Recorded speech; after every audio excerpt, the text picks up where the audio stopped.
Assalamualaikum warahmatullahi wabarakatuh. Halo teman-teman, kembali lagi dengan kelompok kami. Di sini kami akan menjelaskan tentang 3 contoh hak dan kewajiban di sekolah, di rumah, dan di masyarakat. Pengertian hak dan kewajiban. Hak adalah sesuatu yang menjadi milik atau kewenangan seseorang untuk diterima atau dilakukan. Sedangkan kewajiban adalah sesuatu yang harus dilakukan atau dipenuhi oleh seseorang karena tanggung jawab atau ketentuan yang berlaku. Hak dan kewajiban di sekolah. Hak dan kewajiban di sekolah diantaranya adalah hak untuk mendapatkan pendidikan. Setiap warga negara berhak mendapatkan pendidikan yang diatur dalam Undang-Undang 1945 Pasal 31 Ayat 1 dan berkewajiban untuk memenuhi peraturan, tata tertib, dan belajar dengan sungguh-sungguh. 2. Hak untuk menggunakan sarana sekolah. Siswa berhak menggunakan fasilitas sekolah untuk mendukung proses belajar mengajar.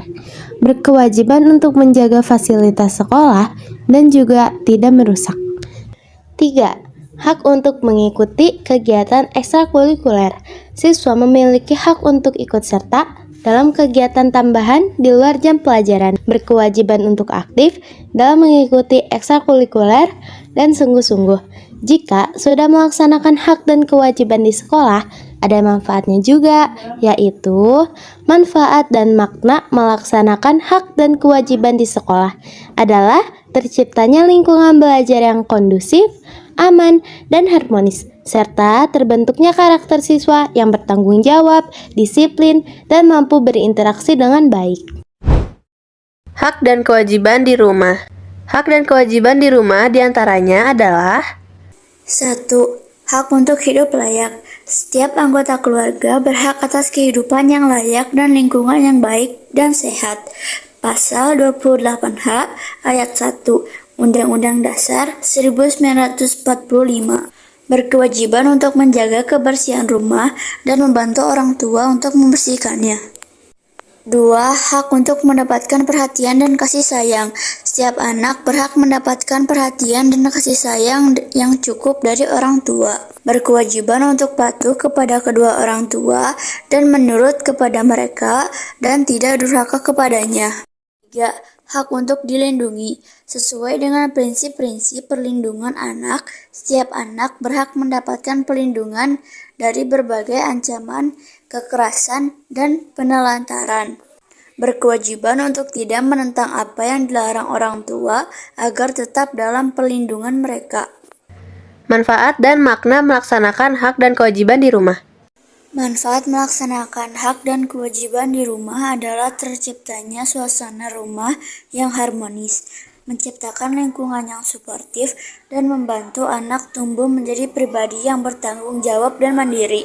Maknanya adalah keseimbangan antara apa yang diperoleh hak dan apa yang harus dilakukan kewajiban, yang menjadi landasan hubungan keluarga yang sehat dan rukun.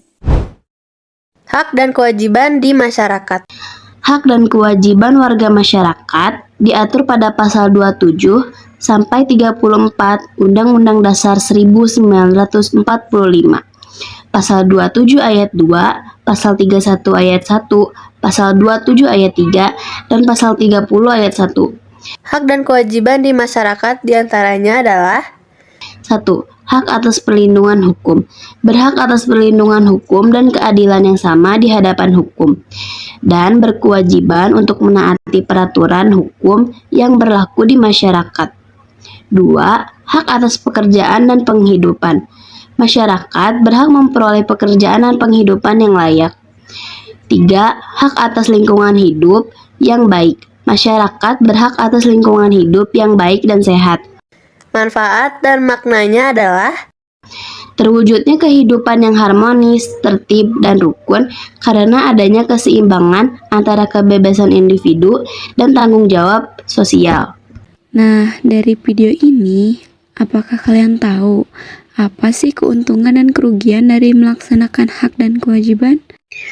Keuntungan melaksanakan hak dan kewajiban secara seimbang akan menciptakan ketertiban, kerukunan, dan keadilan dalam masyarakat yang pada akhirnya akan mewujudkan kehidupan yang harmonis, teratur, dan sejahtera bagi semua orang.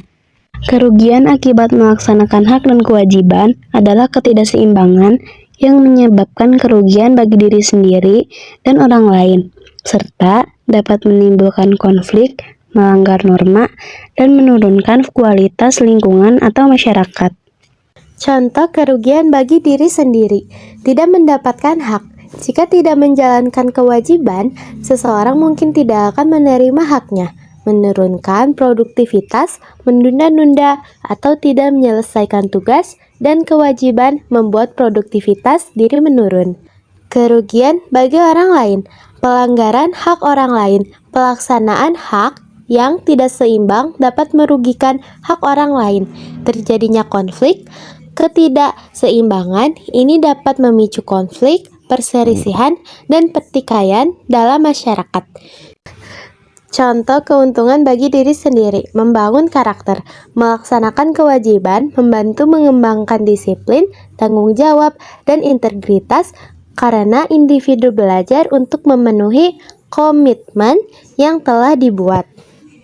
Keuntungan bagi masyarakat, menciptakan kerukunan dan keharmonisan masyarakat yang menyeimbangkan hak dan kewajiban agar terhindar dari konflik dan kesenjangan. Nah, setelah kalian simak penjelasan keuntungan dan kerugian dari melaksanakan hak dan kewajiban, yuk sama-sama laksanakan hak dan kewajiban dengan seimbang. Terima kasih sudah menonton video kami ya teman-teman, semoga bermanfaat. Wassalamualaikum warahmatullahi wabarakatuh.